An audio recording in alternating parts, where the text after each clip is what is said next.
ఒకటి, ఇప్పుడు రమేష్ గారు చాలా విషయాలు మాట్లాడారు. వ్యవస్థల్ని ఎంతగా పాడు చేయాలో అంతగా పాడు చేసింది జగన్మోహన్ రెడ్డి ప్రభుత్వం. 2014-19లో ఏదైనా జరిగి ఉంటే ఖచ్చితంగా తీయాల్సిన అవసరం ఉంది. అది తీయాల్సిన పని ఇప్పుడు ఏమైంది, ఆ టైంలో ప్రశ్నించే వాళ్ళని గొంతు నొక్కారు, ప్రశ్నించే వాళ్ళని కొట్టారు, జైల్లో పెట్టారు. తప్పిస్తే ఇంకా ఏ విధంగా వ్యవస్థల్ని ఈ విధంగా పాడు చేయాల్సినంతగా పాడైపోయింది. ఇవాళ ఒక డిప్యూటీ సీఎం గారు, సివిల్ సప్లైస్ మినిస్టర్ వాళ్ళిద్దరూ కోర్టులోకి వెళ్తేనే ఇవాళ సహకరించిన పరిస్థితి. ఇవాళ మనోహర్ గారు ఒక సివిల్ సప్లైస్ మినిస్టర్ గా ఉండి చాలా స్పష్టంగా చెప్పారు, అది స్టెల్లా ఎల్ పనామా షిప్ లో 58,000 టన్నుల రైస్ ఉంది, అందులో ఖచ్చితంగా 640 metric tons of rice, PD rice, అది కలెక్టర్ కూడా సీజ్ చేశారు. అది చూడడానికి మేము వెళ్ళడానికంటే అవ్వలేదు. ఖచ్చితంగా ఇప్పుడు వ్యవస్థ ఎంతవరకు అయిపోయిందంటే, ఒక్క అధికారి, ఈస్ట్ గోదావరి జిల్లా అధికారి, ఎప్పుడు డిప్యూటీ సీఎం గారు వచ్చినా ఆయన సెలవులు వెళ్తున్నారట. ఈ మధ్యన పోస్టింగ్ వస్తాయి అంటే అసలు ఇప్పుడు వ్యవస్థలో భయం పోయిందా, లేకపోతే ఇంతగా మాఫియాని కంట్రోల్ చేస్తా ఉందా? మాఫియాకి ఆఖరికి కలెక్టర్ గారు సీజ్ చేసిన రైస్ ల్యాబ్కి వెళ్ళిందా లేదా కూడా అనుమానం వచ్చే పరిస్థితి ఉంది.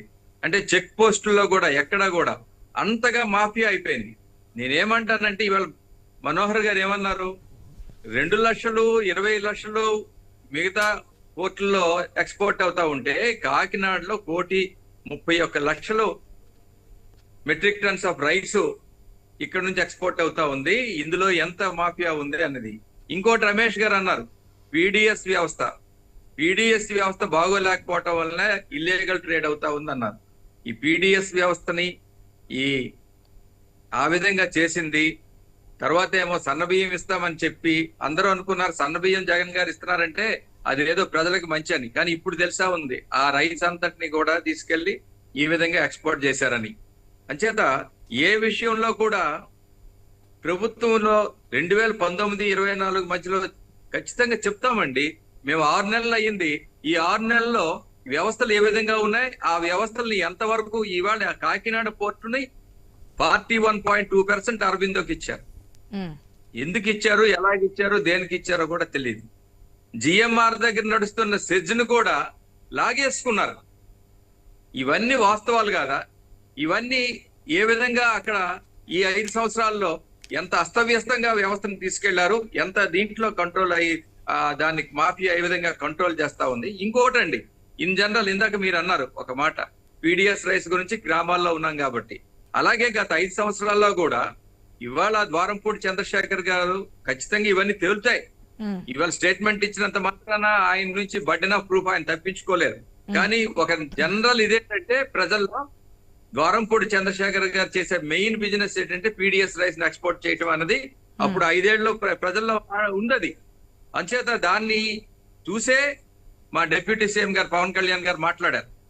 అవి ఇవన్నీ కూడా ఉన్నాయి. ఖచ్చితంగా ఒకటైతే ఉంటుంది, ఇందాక మీరు అడిగారు, పవన్ కళ్యాణ్ గారు ఖచ్చితంగా దానికి ఖచ్చితంగా నాంది పలుకుతా ఉన్నారు. ఎక్కడ కూడా ఏ వ్యవస్థను కూడా ఊరుకునేది లేదు.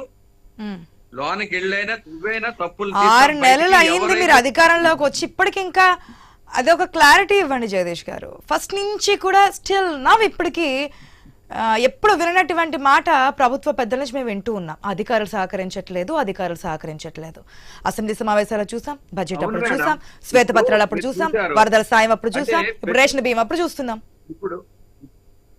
ఇప్పుడు అధికారులు సహకరించకపోతే అంటే మేమేసిన ఒక అధికారే, జిల్లా అధికారే, ఆయన ఎప్పుడు పవన్ కళ్యాణ్ గారు జిల్లాకు వచ్చినా కూడా ఆయన సెలవు పెడతా ఉన్నారు.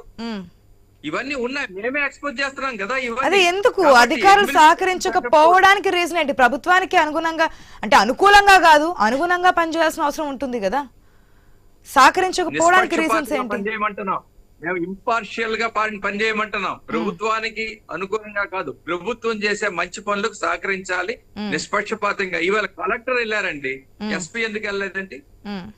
కలెక్టర్ వెళ్ళి చేసినప్పుడు అక్కడ పోలీసులు కూడా లేరు. ఎస్పీ గురించి కూడా మాట్లాడారు పవన్ కళ్యాణ్, ఎందుకు రాలేదు అని చెప్పి. ఓకే ఇవన్నీ వస్తాయండి. ఇప్పుడు ఏమంటే ఇది చూడండి, ఇది ఒక మాఫియా దీంట్లో తయారైన దాన్ని ఎక్స్పోజ్ చేసి చెయ్యాలంటే ఇట్ టేక్స్ టైం. ఇంకోటి ఉంది, అది ఫారెన్ షిప్. ఇప్పుడు ఆ స్టెల్లా పనామా షిప్ అనేది ఫారెన్ షిప్. ఫారెన్ షిప్ ని సీజ్ చేసిన తర్వాత అందులో ఉన్న అరెస్ట్ చేయాలన్నా దాన్ని చేయాలన్నా అడ్మిరాలిటీ కోర్టు ఒకటి ఉంది, హైకోర్టు ఒకటి ఉంది, ఇవన్నీ ఉన్నాయి.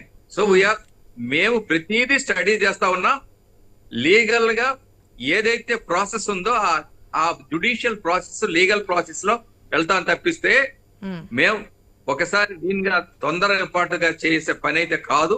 ఖచ్చితంగా ఇవాళ మా డిప్యూటీ సీఎం గారు నాదెండ్ల మనోహర్ గారు వెళ్ళారు. అక్కడ జరుగుతున్న మొత్తం లోటుపాట్లు గానీ ఆ మాఫియా గానీ వీళ్ళు ఎక్స్పోజ్ చేయడం జరిగింది. ఇది ఊరుకునేది లేదు, ఖచ్చితంగా యాక్షన్ ఉంటుంది. ఎవరైనా దానికి ఎవరైతే బాధ్యులో వాళ్ళందరూ కూడా they will be booked according to the ఇదండి లా అండి. అంచేత ఏది కూడా విడిచిపెట్టేది లేదు. ఖచ్చితంగా ఇప్పుడు మేము చేసే తీసేది ఏదైనా కూడా ఉంటే అది గత ప్రభుత్వంలో జరిగిన తప్పుల్ని మేము చెప్తా ఉన్నాం, కావాలని కాదు. ఇంకోటి మీకు చెప్తున్నాం, ఇవాళ ఫ్లై యాష్ గురించి అక్కడ మనకి జగదీష్ గారు ఆల్రెడీ మాట్లాడాము, రాయలసీమకు సంబంధించి మన డిస్కషన్ జరిగింది. ఈ రోజు రైస్ గురించి మాట్లాడదాం సార్ ప్లీజ్. ఒకవేళ సమయం ఉంటే అప్పుడు మళ్ళీ మన ఫ్లాష్ గురించి వెళ్దాం. ఫ్లై యాష్ గురించి మాట్లాడలేదు. ప్రభుత్వం ఏ విధంగా ఈవేళ మా ఎమ్మెల్యేలు ఉన్నా కూడా ఈవేళ మా ముఖ్యమంత్రి గారు ఎవరిని స్పేర్ చేయలేరు. నేను అంటున్నది అందుకు. ఎప్పుడైనా జగన్మోహన్ రెడ్డి గారు అలాగే ఎక్కడైనా ఎమ్మెల్యేలు కానీ ఆ ఇష్యూని కానీ పబ్లిక్ లో మాట్లాడారా? ఎప్పుడైనా ఆ విధంగా ఖండించారా? That's what I'm speaking. నేను ఫ్లై యాష్ గురించి మాట్లాడలేదు. ప్రభుత్వం ఎంత చిత్తస్తుందంటే రూలింగ్ పార్టీలో వాళ్ళు చేసినా ఎవరు చేసినా స్పేర్ చేసే ప్రసక్తి లేదన్నది నేను స్పష్టంగా ఇవాళ చెప్తా ఉన్నాను. ఓకే ఓకే, ఒక్క నిమిషం అండి.